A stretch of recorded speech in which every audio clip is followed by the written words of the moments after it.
Hello dear students, आप सभी का स्वागत है एक बार फिर से यूथ अध्ययन के चैनल में। एक बार फिर से हम आपके बीच पार्ट 3 लेके आए हैं जो कि बहुत ही ज़्यादा महत्वपूर्ण रहने वाला है कॉम्पिटिटिव एग्जाम के लिए। पहला क्वेश्चन है, विश्व में कपास का उत्पादन किस संस्कृति के लोगों ने सर्वप्रथम किया। तो कपास का जो उत्पादन विश्व के अंदर किया था वो किस संस्कृति ने सबसे पहले किया, तो ये किया था सिंधु घाटी के सभ्यता के लोगों ने। देखिए, अगर मैं बात करता हूँ सिंधु घाटी की सभ्यता के लोगों की, तो सबसे पहले बात करते हैं हम हड़प्पा की। हड़प्पा की जो खोज है वो की थी राय राय बहादुर दयाराम साहनी। किसने की थी? राय बहादुर दयाराम साहनी के द्वारा हड़प्पा की खोज हुई थी। ये हड़प्पा जो ये कहाँ पड़ता है, तो हड़प्पा पाकिस्तान में पड़ता है वर्तमान में। और हड़प्पा से क्या मिला था, तो हड़प्पा से बहुत सारी चीज़ें मिली थी। मोटा मोटा मैं आपको बता देता हूँ, 6 अन्नागार जो है वो कहाँ से मिले थे, वो हड़प्पा से मिले थे। अगर मैं बात करता हूँ कालीबंगा, कालीबंगा भी एक सिंधु घाटी सभ्यता का स्थल है। ये कहाँ पे है? ये राजस्थान में है। इसके अलावा मोहनजोदड़ो बहुत पूछा जाता है। मोहनजोदड़ो कहाँ पे है? ये पाकिस्तान में है।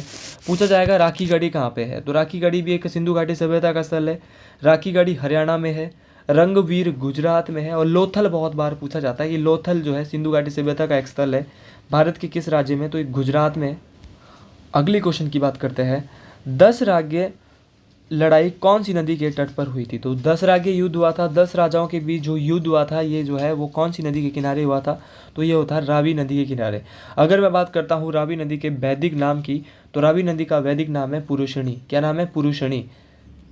अगले क्वेश्चन की बात करते हैं। अगला क्वेश्चन भी बहुत इंपॉर्टेंट है। उपनिषद पद से क्या तात्पर्य है। तो उपनिषद पद से जो है क्या तात्पर्य है, तो उपनिषद पद ये बहुत बार क्वेश्चन पूछा गया है। तो गुरु के समीप बैठकर अर्जित किया गया ज्ञान। देखिए, गुरु के समीप बैठकर जो है अर्जित किया गया ज्ञान को क्या बोलता है? उपनिषद बोला जाता है। देखिए, अगर मैं बात करता हूँ बुद्ध शब्द की बुद्ध शब्द भी बहुत बार पूछा गया है। तो बुद्ध शब्द का अर्थ होता है प्रकाशमान। क्या क्या होता है? प्रकाशमान।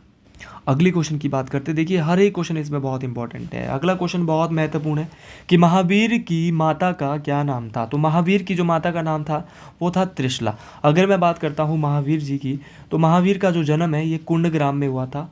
और इनकी जो मृत्यु हुई थी वो पावागौरी में। कहाँ पे? पावागौरी में इनकी जो है क्या हुई थी? मृत्यु हुई थी। अगर मैं बात करता हूँ महावीर का जन्म कुंडग्राम में, मृत्यु पावागौरी में हुई थी। माता का नाम त्रिशला था, तो पिता का नाम इनका था सिद्धार्थ। क्या नाम था? सिद्धार्थ। तो आपने दोनों ही नाम याद रखने। और जो महावीर जी की जो पत्नी थी इनका नाम था यशोदा। देखिए, वैसे ही हम बात करते हैं गौतम बुद्ध की, तो गौतम बुद्ध जो है इनका बचपन का नाम था सिद्धार्थ। और गौतम बुद्ध की माता का नाम था महामाया। और गौतम बुद्ध की पिता का नाम था शुद्धोधन। देखिए, ये सारी चीज़ें आपको याद रखनी है। दोनों के बारे में मैंने मोटी मोटी बता दी है, चाहे वो महात्मा बुद्ध हो चाहे महावीर स्वामी हो। अब अगले क्वेश्चन की दोस्तों बात करते हैं, और अगला क्वेश्चन भी बहुत ज़्यादा महत्वपूर्ण है।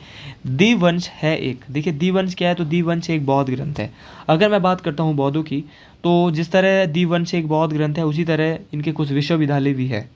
देखिए, पूछा जाता है कि नालंदा विश्वविद्यालय भारत के किस राज्य में है। तो नालंदा विश्वविद्यालय जो है ये बिहार में है। और इसकी जो स्थापना है वो कुमारगुप्त प्रथम के द्वारा की गई है। नालंदा विश्वविद्यालय याद रखना है, कहाँ पे? बिहार। स्थापना की थी किसने? कुमारगुप्त प्रथम ने। इसके अलावा आपसे पूछा जा सकता है दोस्तों कि विक्रमशिला विश्वविद्यालय की स्थापना किसके द्वारा। तो विक्रमशिला की थी किसने? धर्मपाल ने। और देखिए, एक वल्लभी यूनिवर्सिटी भी है, ये कहाँ पड़ती है? ये गुजरात में पड़ती है। अगले क्वेश्चन की बात करते हैं। क्वेश्चन नंबर 71, हरिसेन किस राज्य का राजसी कवि था। देखिए, हरिसेन जो है वो किस राज्य किस शासक का जो है राजसी कवि था। तो ये क्वेश्चन बहुत महत्वपूर्ण है। तो हरिसेन जो था ये समुद्रगुप्त का राजसी कवि था। अगर मैं बात करता हूँ समुद्रगुप्त की, देखिए समुद्रगुप्त को भारत का नेपोलियन और कविराज की उपाधि भी मिली है। देखिए, ये दोनों ही चीज़ें आपने याद रखनी कि इनको भारत का नेपोलियन प्लस इनको कविराज की उपाधि भी दी गई है। किसको? समुद्रगुप्त को। इसके बाद बात करते हैं अगले क्वेश्चन की, कथकली किस राज्य का शास्त्रीय नृत्य है। One of the best question और बहुत ज़्यादा महत्वपूर्ण है दोस्तों, आप इन सभी क्वेश्चन को पढ़ के जाएं। कथकली किस राज्य का शास्त्रीय नृत्य है। देखिए, कथकली की अगर मैं बात करता हूँ तो कथकली जो है केरल का। टोटल शास्त्रीय नृत्य की बात करेंगे तो टोटल कितने भाई? 8 है, जिसमें से 2 केरल के हैं, कथकली, और दूसरा है मोहिनी अट्टम। ये दोनों आप याद रखेंगे। केरल के कितने शास्त्रीय नृत्य? 8 में से 2, कथकली और मोहिनी अट्टम, ये दोनों ही पूछे जाते हैं। इसके अलावा आंध्र प्रदेश का कौन सा है, तो आंध्र प्रदेश का है जी कुचिपुड़ी। कौन सा है? कुचिपुड़ी या कुचिपुड़ी किसका है? आंध्र प्रदेश का। भरतनाट्यम बहुत इंपॉर्टेंट है। भारत का सबसे पुराना शास्त्रीय नृत्य कौन सा है? भरतनाट्यम है। और अगर मैं बात करता हूँ भरतनाट्यम की, तो भारतनाट्यम जो है ये भारत का सबसे पुराना है और तमिलनाडु का एक शास्त्रीय नृत्य है। उड़ीसा का बहुत आसान है, उड़ीसा का है उड़ीसी। कौन सा है? उड़ीसी। अगले क्वेश्चन की बात करते हैं। अगला क्वेश्चन भी बहुत ज़्यादा आसान है। लाल किला कहाँ पर स्थित है? देखिए लाल किला जो है ये दिल्ली में स्थित है। लाल किला को जो है वो शाहजहाँ के द्वारा बनाया गया था। लेकिन क्वेश्चन ये आता है कि लाल किले को यूनेस्को में कब जोड़ा गया? तो यूनेस्को में इसको जो जोड़ा गया था ये 2007 में जोड़ा गया था। अगले क्वेश्चन की बात करते हैं। सबसे बड़ा ग्रह कौन सा है? देखिए ये क्वेश्चन मैंने आपको बार बार मैं आपको बता चुका हूँ कि आपने सोलर सिस्टम वाला टॉपिक ढंग से पढ़ के जाना है। देखिए सबसे बड़ा ग्रह कौन सा है? तो सबसे बड़ा जो ग्रह है ये जुपिटर या बृहस्पति। देखिए इस बार सबसे बड़ा पूछा है, तो अगली बार हो सकता है कि सबसे छोटा पूछ लिया जाए। तो सबसे छोटा जो ग्रह है इसका नाम है मरकरी या बुध। देखिए बड़ा जुपिटर है और सबसे छोटा कौन सा है जी? आपका कौन सा है? बुध है। पृथ्वी का कौन सा नंबर आता है आकार में? तो आकार में जो है वो पृथ्वी 5वें नंबर पे आती है और सूर्य से दूरी के स्थान पर जो आती है वो 3रे नंबर पे आती है। तो ये सारी चीज़ें आपको ये याद रखनी है एग्जाम के पॉइंट ऑफ व्यू से। और टोटल जो ग्रह होते हैं वो 8 ग्रह होते हैं। और आपने ये भी याद रखना है कि कौन सा ग्रह ऐसा है जिसको भोर का तारा और सांझ का तारा कहा जाता है, तो वो शुक्र ग्रह को कहा जाता है। पृथ्वी की बहन और भगिनी ग्रह, तो ये भी शुक्र को ही कहा जाता है। अगले क्वेश्चन की हम बात करते हैं और अगला क्वेश्चन बहुत ज़्यादा महत्वपूर्ण है। देखिए उत्तरी गोलार्ध का सबसे बड़ा दिन कब होता है? देखिए पृथ्वी को 2 बराबर भागों में बांटने वाली रेखा को कहते हैं भूमध्य रेखा। ऊपर वाला जो एरिया बसता है इसको बोलते हैं उत्तरी गोलार्ध और नीचे वाला जो एरिया बसता है इसको बोलते हैं दक्षिणी गोलार्ध। तो यहाँ पे एक 23.5 डिग्री पे एक रेखा है और एक 23.5 डिग्री दक्षिण में, एक उत्तर में। 23.5 डिग्री दक्षिण में जो रेखा है इस रेखा को बोलते हैं कर्क रेखा और 23.5 डिग्री दक्षिण में जो रेखा है इस रेखा को बोलते हैं मकर रेखा। तो दोनों ही चीज़ें याद रखनी है। तो सूर्य जो है 21 जून को तो पड़ता है कर्क रेखा के ऊपर और 22 दिसंबर को पड़ता है मकर रेखा के ऊपर। तो जब जब जिस रेखा के ऊपर पड़ेगा तो उस गोलार्ध में क्या होगा? वो सबसे बड़ा दिन होगा। तो क्वेश्चन आया था उत्तरी गोलार्ध में सबसे बड़ा दिन। तो उत्तरी गोलार्ध में सबसे बड़ा दिन होता है 21 जून, क्योंकि जो सूर्य की रोशनी है वो 21 जून को पड़ती है कर्क रेखा पे। और अगर पूछा जाएगा 21 जून को उत्तरी गोलार्ध में सबसे बड़ा दिन होता है और 21 जून को ही क्या मनाया जाता है? अंतर्राष्ट्रीय योगा दिवस। ये बहुत इंपॉर्टेंट चीज़ है, तो ये आपने ध्यान से सुनना है। देखिए 8 मार्च को अंतर्राष्ट्रीय महिला दिवस भी अभी पीछे हुआ था मार्च के महीने में, ये भी आपने याद रखना है। और ये सारी चीज़ें आप याद रखेंगे। इसके अलावा जैसे आप पूछा जा सकता है कि दक्षिणी गोलार्ध का सबसे बड़ा दिन, उत्तरी गोलार्ध का कब होता है? 21 जून। तो दक्षिण गोलार्ध का कब होता है? 22 दिसंबर। तो ये दोनों ही बातें दोस्तों आपने को ये क्या रखनी है? याद रखनी है। अगले क्वेश्चन की बात करते हैं। ग्रीन हाउस गैस कौन सी है? देखिए ग्रीन हाउस गैस कौन सी है ये आपने बतानी है। तो अगर मैं बात करता हूँ ग्रीन हाउस गैस कौन सी है तो ये आप कमेंट बॉक्स में बताएंगे। अगला क्वेश्चन बहुत ज़्यादा महत्वपूर्ण है। अगले क्वेश्चन की अगर मैं बात करता हूँ, भारत और पाकिस्तान के बीच सीमा रेखा का क्या नाम है? देखिए भारत और पाकिस्तान के बीच जो सीमा है इस रेखा का नाम है रेड क्लिफ रेखा। देखिए इसकी जो टोटल लेंथ है वो कितनी है? 3323। याद रखना कि जिसमें बार बार 3 आएगा, एक बार 2 आएगा, वो किस रेखा की लंबाई है? भारत और पाकिस्तान की, जिसको हम रेड क्लिफ रेखा के नाम से जानते हैं। देखिए एक रेखा है मैकमोहन रेखा। मैकमोहन जो रेखा है वो भारत और चीन के बीच है। और जो अपनी डूरंड रेखा है ये पहले भारत और अफगानिस्तान के बीच में होती थी, लेकिन अब किसके बीच है? पाकिस्तान और भारत के बीच है। अगले क्वेश्चन की बात करते हैं। सबसे बड़ा महासागर कौन सा है? देखिए सबसे बड़ा महासागर जो है वो कौन सा है? तो सबसे बड़ा जो महासागर है ये है प्रशांत महासागर। प्रशांत महासागर जो है दुनिया का सबसे बड़ा महासागर है। देखिए अगर पूछा जाएगा कि कुल महासागर कितने हैं तो कुल महासागर है 5। और ट्रिक क्या लगाएंगे? PAISA, पैसा। पी से प्रशांत महासागर, दूसरे नंबर का अटलांटिक, तीसरे का इंडियन, चौथे का साउथर्न या अंटार्कटिक और 5वें नंबर का आर्कटिक। तो सबसे बड़ा और सबसे छोटा यही पूछे जाते हैं। तो सबसे बड़ा है पैसिफिक ओशन प्रशांत महासागर और सबसे छोटा है आर्कटिक महासागर। तो क्वेश्चन यहाँ पे आया था सबसे बड़ा महासागर कौन सा है? तो क्या बोलेंगे? प्रशांत महासागर। अगले क्वेश्चन की बात करते हैं और अगला क्वेश्चन भी बहुत ज़्यादा महत्वपूर्ण है। देखिए इन क्वेश्चन को आप बिल्कुल ध्यान से पढ़ेंगे, ध्यान से सुनेंगे। बौद्ध धर्म में बैल का संबंध बुद्ध की जीवन की किस घटना से है? देखिए घोड़े का संबंध है, बैल का संबंध है, उनसे मृत्यु का संबंध है, उनके 3 रत्न है, 4 संगतियाँ हैं। तो ये सारी चीज़ें आपको पता होनी चाहिए। मैं विस्तार से आपको बताता हूँ। तो घोड़े का जो बैल का जो संबंध है वो किससे है? वो महात्मा बुद्ध के जन्म से है। किससे है? जन्म से। देखिए अगर पूछा जाएगा घोड़े का संबंध किससे है, तो घोड़े का संबंध उनके गृह त्याग से है। बैल का संबंध जन्म से था, और जो अपना इनका घोड़े का था वो उन महात्मा बुद्ध के गृह त्याग से। लेकिन महात्मा बुद्ध की मृत्यु से किसका संबंध है, स्तूपों का संबंध है। किसका है, स्तूपों का संबंध है। देखिए बौद्ध धर्म में 3 रत्न भी थे। कितने रत्न थे, 3 धर्म, जिनको 3 रत्न थे, जिनको हम जानते हैं बुद्ध संघ धम्म। ये पूछे गए एग्जाम में, बुद्ध संघ धम्म 3 रत्न हैं किसके, बौद्ध धर्म के। आगे बात करते हैं, बौद्ध धर्म की 4 संगतियां भी हुई है। पहली संगति जो हुई थी वो राजगृह में हुई थी। किसके टाइम हुई थी, अजात शत्रु। किसके टाइम हुई थी, पहली संगति बौद्धों की वो राजगृह में हुई थी, और राजगृह में कहाँ पे, अजात शत्रु का शासनकाल था। दूसरी बौद्ध संगति वैशाली में हुई थी, और शासनकाल किसका था, कालाशोक। किसका था, कालाशोक। तीसरी जो बौद्ध संगति हुई थी वो जो है वो कहाँ पे हुई थी, इसमें जो शासनकाल पाटलिपुत्रा में हुई थी, और इसमें शासनकाल किसका था, अशोक का शासनकाल था। तो पहली राजगृह में, दूसरी वैशाली में, तीसरी पाटलिपुत्रम में, और चौथी जो हुई थी एकमात्र हुई थी कश्मीर में, कुंडलवन कश्मीर में, और बाकी सारी बिहार में हुई थी। तो आपने याद रखना है, चौथी बौद्ध संगति कुंडलवन कश्मीर में हुई थी, और शासनकाल जो है वो किसका था, कनिष्क का था। बुद्ध का जन्म भी बहुत बार पूछा जाता है, कहाँ पे हुआ था, लुम्बिनी में हुआ था। कब हुआ था, 563 ईसा पूर्व में। तो आप ये बौद्ध धर्म के 3 रत्न और महात्मा बुद्ध के जो थोड़े से उनके जो जैसे घोड़े का संबंध उनके गृह त्याग से था, जन्म का संबंध बैल से था, तो ये सारी चीज़ें जो है आप याद रखेंगे, और चारों की चारों बौद्ध संगतियाँ भी आप याद रखेंगे। अगले क्वेश्चन की बात करते हैं। अगला क्वेश्चन भी बहुत ही ज़्यादा महत्वपूर्ण है। किसकी उपलब्धियाँ इलाहाबाद स्तंभ शिलालेख में दर्ज है, तो इनमें से किसकी उपलब्धियाँ जो है वो इलाहाबाद स्तंभ लेख में है, वो तो ये है समुद्रगुप्त की। देखिए समुद्रगुप्त की मैं बात कर रहा था, इनको भारत का नेपोलियन कहा जाता है। लेकिन आपको किसी ने ये नहीं बताया होगा कि इनको भारत का जो नेपोलियन है वो उपाधि किसके द्वारा दी गई। तो इनको जो भारत की नेपोलियन की उपाधि दी गई थी वो वी.ए. स्मिथ के द्वारा, किसके द्वारा दी गई थी दोस्तों, वी.ए. स्मिथ के द्वारा इनको भारत के नेपोलियन की उपाधि दी गई थी। देखिए मैंने बोला था इनको कविराज की उपाधि भी मिली है, किसको, समुद्रगुप्त को। तो ये दोनों ही बातें आपने याद रखनी है। अगले क्वेश्चन की बात करते हैं, और अगला क्वेश्चन भी बहुत ज़्यादा महत्वपूर्ण है। नर्तकी की मूर्ति, नर्तकी की कांसे की मूर्ति निम्नलिखित में से किस सभ्यता में पाई जाती है। देखिए आसान है।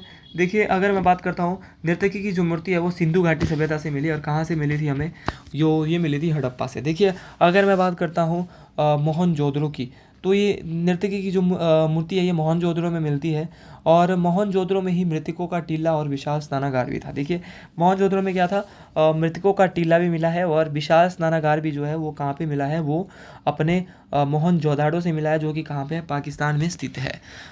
अगले क्वेश्चन की बात करते हैं, और अगला क्वेश्चन बहुत ज़्यादा इंपॉर्टेंट है और महत्वपूर्ण है। शाहजहाँ का प्रसिद्ध मयूर सिंहासन 1739 में किसके द्वारा छीन लिया गया था। देखिए शाहजहाँ का जो है मयूर सिंहासन जो है, जो शाहजहाँ के द्वारा बनाया गया था, लेकिन इसको किसके द्वारा जो है वो छीन लिया गया था, तो ये छीन लिया गया था पर्शियन आक्रमणकारी नादिर शाह। देखिए पर्शियन आक्रमणकारी थे एक नादिर शाह, इन्होंने 1738-39 के आसपास जो है वो मयूर सिंहासन को जो है वो छीन लिया था। अगर मैं बात करता हूँ अगले क्वेश्चन का नाम है जहांगीर किस वंश का शासक था। तो ये बहुत आसान क्वेश्चन है, ऐसे क्वेश्चन अब पेपर में अब आते नहीं है, लेकिन कभी कभार इजी फॉर्म में डाल दिए जाते हैं। देखिए जहांगीर जो है वो एक मुगल वंश का शासक था। अगर मैं बात करता हूँ जहांगीर की, तो सबसे ज़्यादा पूछा जाता है इनके बचपन का नाम। तो जहांगीर के जो बचपन का नाम था ये था सलीम। क्या नाम था, सलीम।